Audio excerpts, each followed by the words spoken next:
Bonjour Michel. Pour les besoins de cette interview confession, vous avez choisi de ne pas apparaître à visage découvert. Vous avez demandé que votre voix soit elle aussi masquée. Et vous avez choisi de vous adresser à un média libre. Est-ce que vous pouvez nous expliquer pourquoi? Oui, bonjour. En effet. Ce que je souhaite dire, c'est trop important pour que je puisse me permettre de le faire autrement que de manière anonyme. Les enjeux, les risques pour mes proches, pour moi-même, même pour vous, ça pourrait conduire à des actions répressives, donc je ne souhaite prendre aucun risque concernant ce que j'ai à révéler quant à mon travail.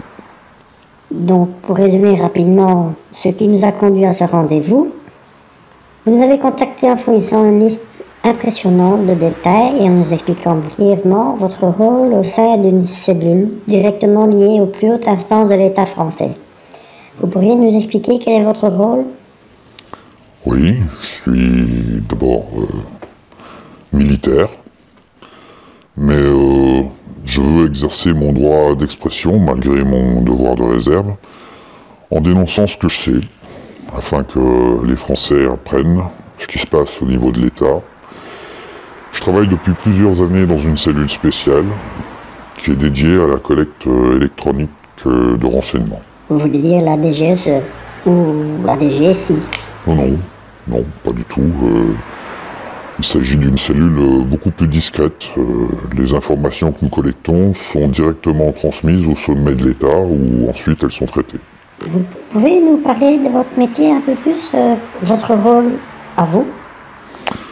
Oui, je suis lié à une unité secrète de surveillance, en quelque sorte, on pourrait dire que je suis un hacker. Alors en français, on dirait un pirate informatique, mais c'est pas une très bonne expression, parce que le rôle d'un véritable hacker, c'est précisément de s'introduire partout, là où les accès sont limités, voire interdits. Donc vous piratez des banques de données, des sites informatiques, des entreprises? Non, pas du tout, non, je suis un hacker gouvernemental. Mon patron, c'est l'État. Et mon travail, c'est uniquement la récolte de renseignements, la surveillance. Mais alors votre travail est complètement légal, pourquoi vous insistez sur l'anonymat? Alors, c'est-à-dire que mon travail est officiel en qualité de militaire, bien sûr, mais mes activités ne sont pas forcément très légales. C'est d'ailleurs ce qui m'a motivé pour vous contacter et pouvoir en parler. De quelle manière sont collectées ces informations? Par tous les moyens possibles dont nous disposons. On va dire des écoutes téléphoniques, de la surveillance internet, des caméras discrètes, des filatures physiques, de la récupération auprès d'indics, tout ce qu'on peut avoir sous la main. Il y a quelques mois, par exemple, le grand public apprenait que la CIA et la NSA, après avoir mis la France entière sous écoute, nous avaient donné accès à la technologie dont ils disposaient. Il n'a pas fallu beaucoup de temps pour que des personnes chez nous soient formées et prennent en main les outils qui nous étaient offerts. Par exemple, en théorie, pour mettre un téléphone sur écoute, la personne qui conduit l'enquête doit travailler dans le cadre d'une commission rogatoire, c'est-à-dire obtenir une autorisation d'un juge d'instruction, d'une autorité, et ça n'est accordé que sur les bases d'un dossier solide de présomption d'activité illicite ou dangereuse. De même qu'intercepter des emails, placer un tracker GPS, tout ça, ça doit être justifié. Un tracker GPS, ça sert à quoi? C'est une puce, une puce électronique, c'est minuscule, c'est une puce qui reçoit des données satellites GPS et GLONASS, qui sait à chaque instant où se situe la cible sur la surface de la planète. Il va retransmettre ces données via le réseau de téléphonie mobile vers la cellule Richelieu, donc à laquelle j'appartiens. Tous les smartphones en sont équipés, mais il existe aussi des petits appareils qui peuvent être placés n'importe où et qui ont exactement la même fonction. C'est un peu de la science-fiction tout ça, vous travaillez dans un film de James Bond. Non, pas du tout là, vous êtes un peu à la traîne. Non, en fait, vous achetez ça Pour quelques dollars, c'est disponible sur Internet. Vous pouvez traquer, si vous voulez, votre voiture si elle est volée, votre chien s'il se perd, surveiller les activités de votre femme si vous en avez envie, de vos enfants, de vos ados, peu importe. Mais ça, c'est pas forcément illégal. Non, ça c'est pas illégal. Lorsque c'est regardé ou présenté sous cet angle, ça reste tout à fait légal. Ce qui est légal par contre, c'est lorsque l'État surveille de manière préventive des personnes innocentes et en dehors de toute enquête légale, sans que ces personnes ne fassent l'objet d'un quelconque soupçon judiciaire. Oui, comme vous venez de le dire, le public est appris par une révélation de Wikileaks, suite à des informations de Snowden, que la NSA et la CIA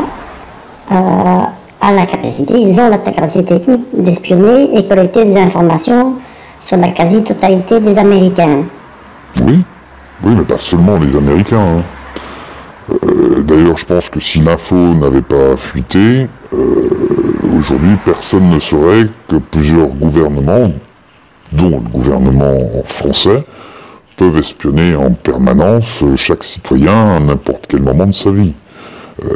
C'est très difficile aujourd'hui d'y échapper. L'administration Obama avait mis en place un plan redoutable d'espionnage de masse et aujourd'hui nous avons en France à notre disposition tous les outils qu'ils ont pu développer. Je reviendrai plus tard si vous voulez bien. Revenons à vos activités professionnelles. Donc vous cherchez des mouchards GPS? Non, pas du tout. Non. Moi je ne place rien. Ce sont des collègues d'autres équipes qui placent le matériel, les mouchards GPS, les caméras, les branchements sur les lignes téléphoniques terrestres, les écoutes Wi-Fi, etc. Des caméras? Oui, des caméras. On surveille nos cibles avec des caméras. Elles sont elles aussi minuscules. Pas plus grosse que celle qui équipe la plupart des smartphones, et on reçoit les images, le son, sous forme codée via Internet.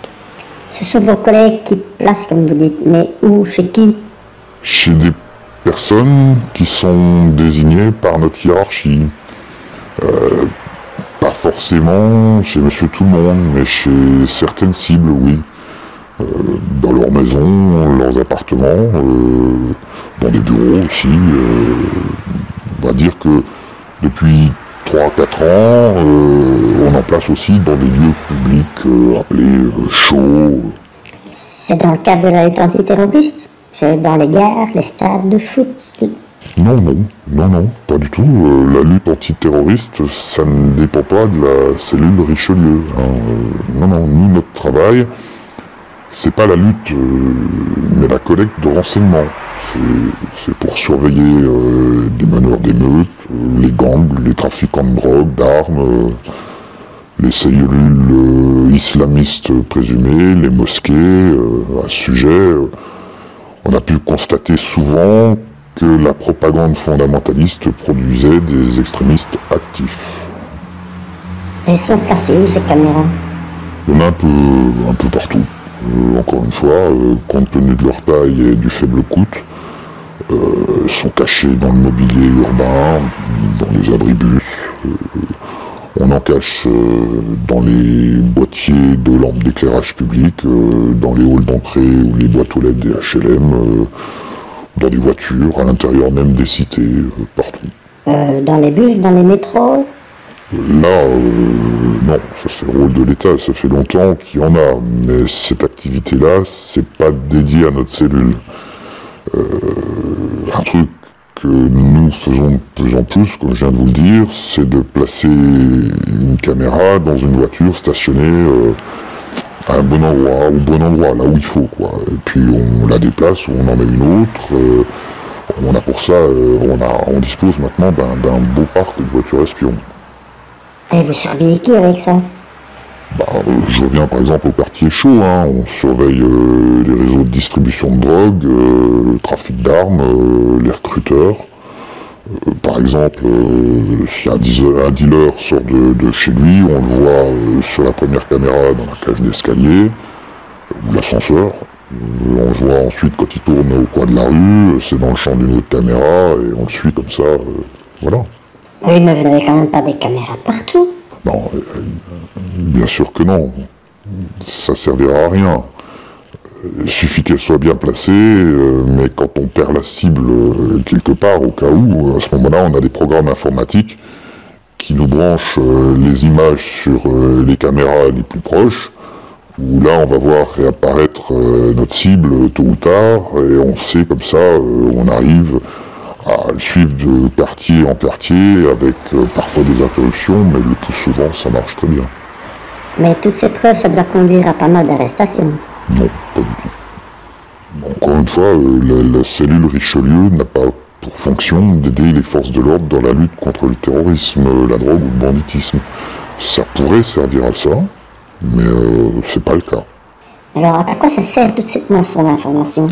La fonction de cette équipe, c'est la récolte de renseignements en France par tout moyen électronique, dont le hacking.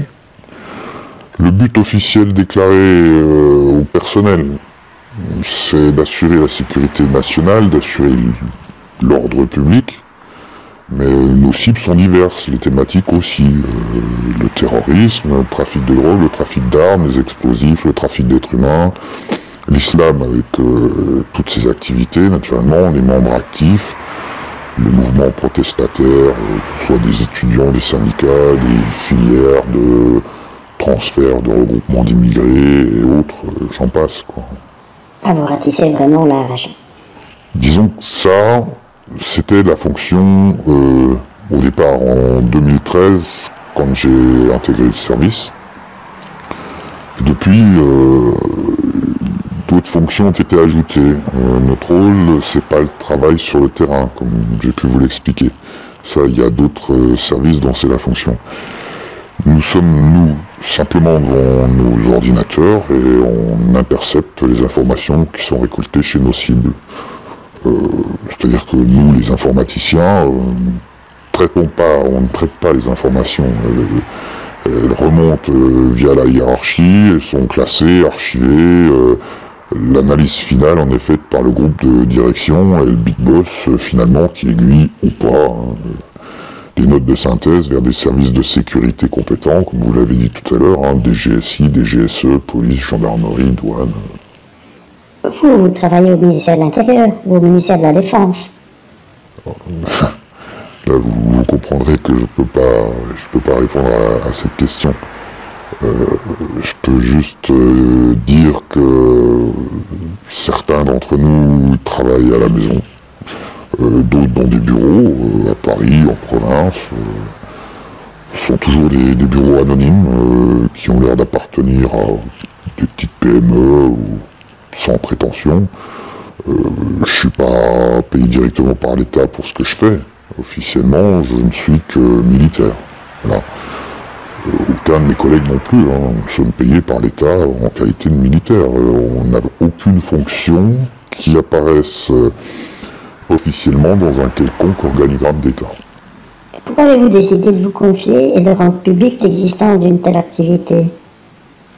Ce qui provoque ma révolte aujourd'hui, c'est de savoir que des renseignements critiques ont été collectés et que leur communication a été volontairement classée verticalement, quoi. Qu'est-ce que vous voulez dire?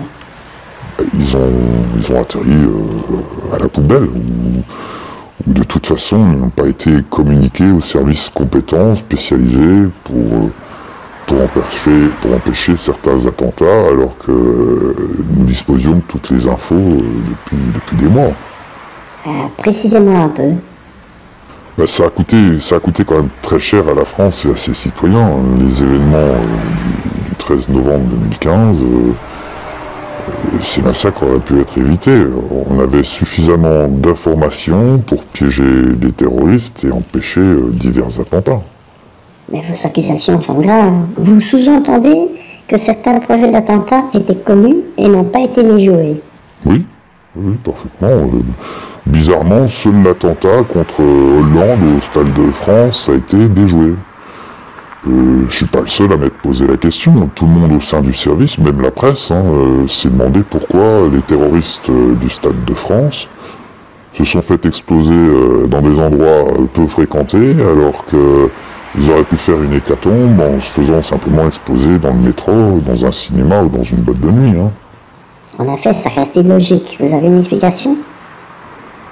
Je pense que les forces d'intervention surveillaient tous les membres de ce petit groupe d'action grâce à nos informations. Les déplacements, les téléphones avaient été écoutés. On avait des photos de chacun des terroristes. On savait également que des explosifs avaient été commandés, livrés, que des ceintures d'explosifs avaient été préparées. On avait tout ce qu'il fallait. Mais vous dites que les services spéciaux n'ont rien fait. Alors, si, ils ont agi. Ça a même été assez adroit dans un sens, parce qu'ils ont manœuvré pour empêcher que les terroristes entrent dans le stade et s'approchent du président Hollande. Et ils les ont littéralement téléguidés. Et dès qu'ils ont été à bonne distance et dans des lieux isolés, les techniciens ont télécommandé les explosions. Non pas pour faire une hécatombe, mais uniquement pour tuer les terroristes présumés. Grâce à nos informations et surtout grâce à une tactique judicieuse des services d'intervention.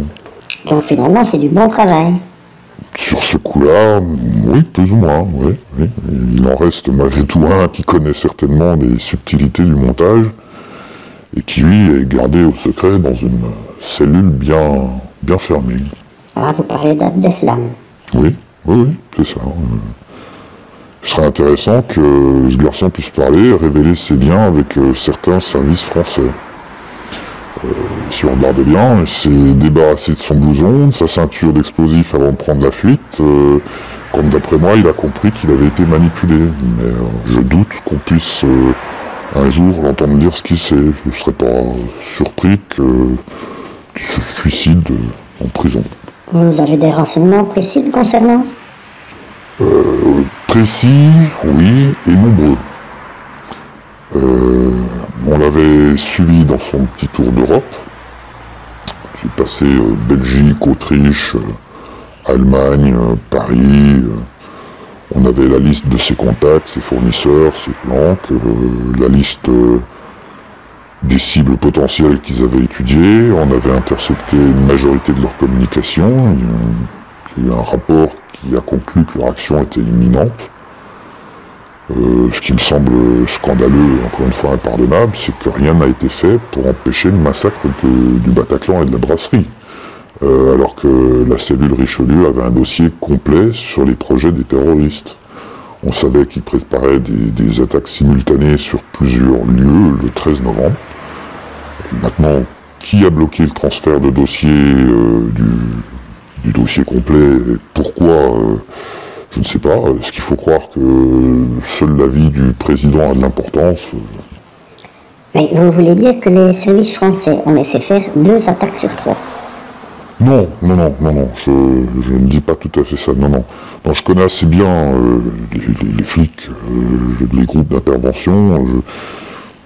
Je ne crois pas que ces hommes seraient restés inactifs en sachant ce qui était préparé, ce qui se tramait. Je pense que c'est plus haut que les données sont filtrées, soit directement par la direction de la cellule de Richelieu, soit dans les hautes sphères de l'État, et on a laissé redescendre vers les groupes d'intervention ce qui était utile pour protéger le Stade de France et le président Hollande. De même, on avait eu connaissance bien à l'avance de beaucoup de détails sur la préparation de l'attentat de l'Hypercacher. On avait identifié Koulibaly et ses complices. On connaissait ses points de chute, ses amis, ses fournisseurs. Là aussi, il y avait une liste précise de ses objectifs, dont l'Hypercacher, entre autres. Mais ce dossier a effectivement été traité par ma hiérarchie et l'État, et après, plus rien, quoi. Alors pourquoi les informations ont été bloquées? Par qui? Dans quel but? Pourquoi est-ce qu'on n'a pas agi avant des attentats? Mais vous faites là des accusations vraiment très graves. Je pense que nous n'avons encore rien vu. On a eu droit pour le moment qu'à l'apéritif. C'est rien à côté du reste et de ce qui se prépare. Il y a eu, comme vous le savez, les attentats de Bruxelles. Là, je sais parfaitement que tous les acteurs connus aujourd'hui, encore une fois, on les avait fichés, classés. Ils étaient tous surveillés par notre cellule. Il y avait un énorme dossier sur leurs préparatifs car ils étaient en contact avec plusieurs islamistes actifs en France. On savait où et par qui ils ont reçu les explosifs. Qui a bloqué le dossier? Est-ce que c'est en France ou en Belgique? Je n'en sais rien. Sur l'attentat de Suède, sur celui de Saint-Pétersbourg et sur ceux d'Égypte, vous savez quelque chose? Sur l'Égypte, les deux attentats d'Égypte, non, je dois avouer qu'on n'avait rien, on n'a rien vu arriver. Par contre, pour la Russie et la Suède, oui, on avait des infos et elles ont été remontées à qui de droit, oui. Et donc vous dites qu'il n'y a jamais d'action préventive à la suite de vos enquêtes? Je suis sûr qu'il y a une suite à chacun des rapports que nous transmettons, mais pas forcément celle à laquelle on pourrait s'attendre. Les exemples que je viens de vous décrire sont parmi les plus sinistres, hein. Il en existe beaucoup d'autres qui rappellent malheureusement les heures sombres de la stratégie de la tension dans l'Italie des années 70. Ils sont heureusement pas tous aussi sinistres. Il en reste pas moins machiavélique. Ça finit malheureusement toujours par un extraordinaire exercice de communication médiatique où les politiciens ou le politicien du jour va apparaître comme un héros, quoi, hein. Vous avez d'autres exemples? Oh, oui, des exemples. C'est pas forcément ce qui manque.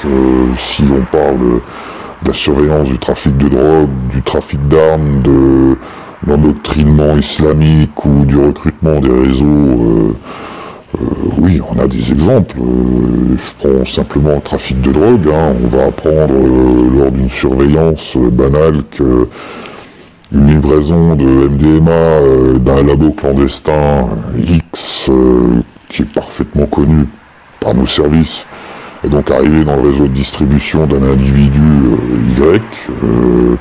On sait que les pilules seront écoulées le week-end dans les boîtes de nuit, dans les bars, dans la rue. On connaît parfaitement le circuit de distribution. Chacun sait aussi que ces drogues sont particulièrement dangereuses, sont pleines de sous-produits toxiques. On a des enquêteurs qui font un dossier, celui-ci remonte tout le courant hiérarchique et puis plus rien, quoi. Le lundi matin, vous apprenez par la presse que le SAMU a été débordé durant le week-end avec un afflux démesuré de personnes dans des services d'urgence pour des usages de drogue bon marché, de mauvaise qualité, qui a mal tourné. Parfois, il y a un mort, ou vous avez un drogué qui finit converti en légumes. Mais pourquoi il n'y a pas de saisie, d'arrestation, puisque les acteurs semblent tous connus? Alors, les justificatifs qui nous sont donnés par la hiérarchie, c'est toujours oui, mais on n'est pas certain, on attend, on prend pas le petit poisson, on va attendre le plus gros, on n'a pas suffisamment de preuves pour intervenir. Puis bon, il y a d'autres choses, hein. Il y a le trafic et sous couvert ou organisé par certains services de lutte antidrogue, hein, comme a pu le démontrer dans son enquête récemment Bernard de la Villardière. On a aussi la bonne gestion des indices, hein, qui obligent ou qui incitent les services de police à ne pas intervenir sur certaines affaires qui sont mises à jour par nos dossiers. Par exemple, récemment, hein, l'affaire Luaka, qui est devenue un formidable enfumage médiatique. Hein, c'est l'arbre qui cache la forêt, quoi, hein. Vous avez une association qui a été créée pour masquer quelques informateurs sous couverture d'emploi d'animateurs de quartier. On avait la police qui recevait une bonne moisson d'informations qui venait jusque-là de manière normale, et puis malheureusement des flics de quartier ont voulu interpeller un suspect, et là Théo est intervenu. En gros, un simple contrôle de police de routine qui se transforme en bagarre, et notre meilleur indique la source régulière de tuyaux fiables qui se retrouve aux urgences, avec ce que ça a donné. 700 000 euros versés par l'État à la famille Luaka ont disparu, puis notre source de renseignement s'est éteinte, quoi. Donc depuis, étonnamment, silence total des médias, quoi. La cellule Richelieu intervient donc dans beaucoup d'affaires de police. Pas seulement. On passe de plus en plus de temps maintenant à espionner la vie privée des gens, et ces informations sont surtout à l'usage, je dirais, politique, même de base politique, quoi. Mais donc, le cabinet noir, c'est ce que dénonce M. Fillon, c'est la cellule Richelieu. Ah non. Nous sommes juste un des circuits d'un système beaucoup plus large et plus complexe. Je dirais que le cabinet noir, c'est une petite poignée de personnes au sommet de l'État. Ah bon, la politique, quel est votre rôle là-dedans? Moi, aucun. Je ne fais pas de politique. La cellule s'occupe de plus en plus d'affaires politiques. Tous les candidats à la présidence sont hackés par la cellule Richelieu. Les partis, les secrétaires des hommes politiques, les amis, les femmes, les maîtresses. Si vous saviez ce qui se raconte sur l'oreiller, c'est assez étonnant. D'ailleurs, l'histoire des descendants qui a été révélée, ça devient un conte moral pour enfants. À ce point-là. Ah oui, on enregistre les téléphones des enfants de nos politiciens, on obtient comme ça des heures de conversation de famille, des vidéos avec une simple webcam sur un ordinateur, ou un système de vidéosurveillance installé dans une maison naturellement. Et le pire, c'est que c'est avec l'argent des contribuables. Ce sont vos impôts qui paient tout ça pour que quelques mégalomanes, je dirais, nous volent notre démocratie. Ça a vraiment une telle ampleur? Oui, parce que toutes les conversations téléphoniques sont interceptables. Une majorité de smartphones, de tablettes, d'ordinateurs ou autres peuvent héberger des virus ou des backdoors qu'on place pour vous écouter. Même quand vous ne téléphonez pas. Dans certains cas, même si l'appareil est éteint, on arrive aussi à vous géolocaliser. Dans l'affaire Fillon, par exemple, on sait très bien quel était l'emploi du temps de Madame Pénélope Fillon. Coiffeur, boutique, famille, amis, on sait parfaitement tout. Un petit peu d'activité qui aurait pu être liée à une activité professionnelle. Mais évidemment, c'est une surveillance illégale. Donc, ça ne peut pas être une preuve valable en justice pour démontrer que le travail de Madame Fillon ne justifiait pas du tout son salaire. Mais ça, je pense que M. Fillon est parfaitement au courant de ce genre de pratique. Il a été ministre de Sarkozy et c'était quand même déjà bien répondu à l'époque. Donc aujourd'hui, sa stratégie qui consiste à nier et à repousser d'un revers de main les accusations qui sont portées contre lui joue plus ou moins en sa faveur. On sait aussi d'où Bercy a reçu les ordres pour intervenir, et c'est la cellule Richelieu qui a fourni des indices et des informations pour aiguiller l'enquête. Mais qui tire les ficelles? Je dirais un tout petit cercle, tout petit nombre au sommet de la pyramide. Ce qui est paradoxal, c'est qu'on révèle aujourd'hui l'existence d'un cabinet noir, alors que depuis des années, le président Hollande fait surveiller ses collaborateurs, même les plus proches, hein, ainsi que sa propre famille. J'ai en tête l'exemple arrivé durant la COP21. On avait intercepté une conversation téléphonique entre Jean-Pierre Jouyet et le président Obama.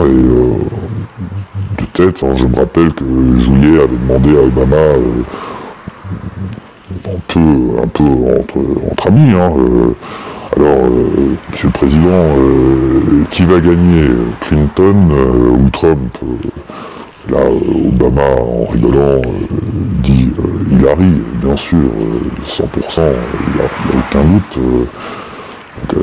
Jouyet lui réplique, mais comment vous pouvez être aussi sûr de ça? Là, Obama lui avait répondu, j'ai une boule de cristal.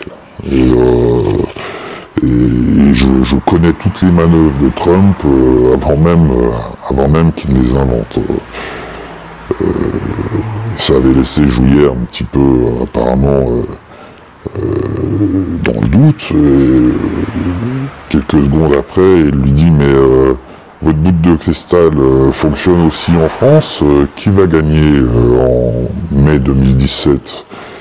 Et Obama lui a répondu, demandez au président Hollande, il a la même boule de cristal que moi. Et alors?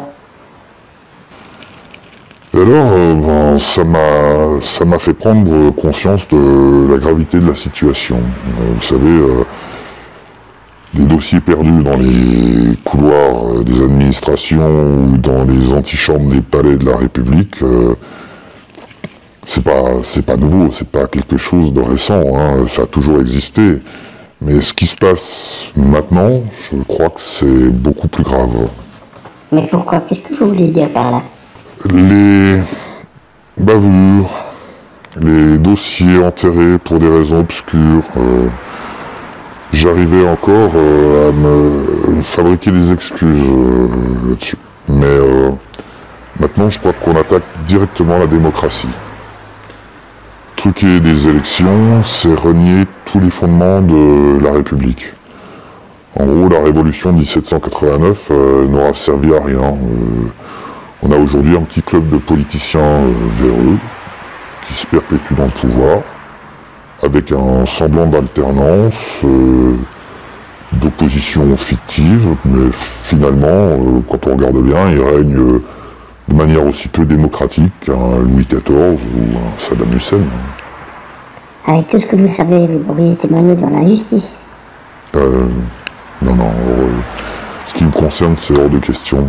Je crois que, dans le meilleur des cas, je finirai comme la policière Sandra Bertin, qui a été trahie par sa hiérarchie sous la pression du pouvoir politique. Sa carrière aujourd'hui est définitivement pourrie, terminée. Et au pire des cas, je vous laisse imaginer ce qui pourrait m'arriver. Ben non, expliquez-moi. Je ne veux pas laisser planer une menace de mort permanente sur mon entourage. Je ne vous donnerai pas de détails sur ma vie privée. Si j'ai une femme ou des enfants, des frères, des sœurs, ou même si j'ai un chien, ce sont des détails qui pourraient permettre ou conduire à mon identification parmi mes collègues. Donc je ne vous dirai rien. Mais là, vous faites un cinéma, vous avez vraiment peur d'être suicidé, comme on dit? Je crois qu'il y a effectivement de nombreux cas dans l'histoire du pouvoir où ça a été... c'est arrivé. Rappelez-vous simplement du cas de Robert Boulin, par exemple. Vous avez vraiment peur? Peur, oui et non.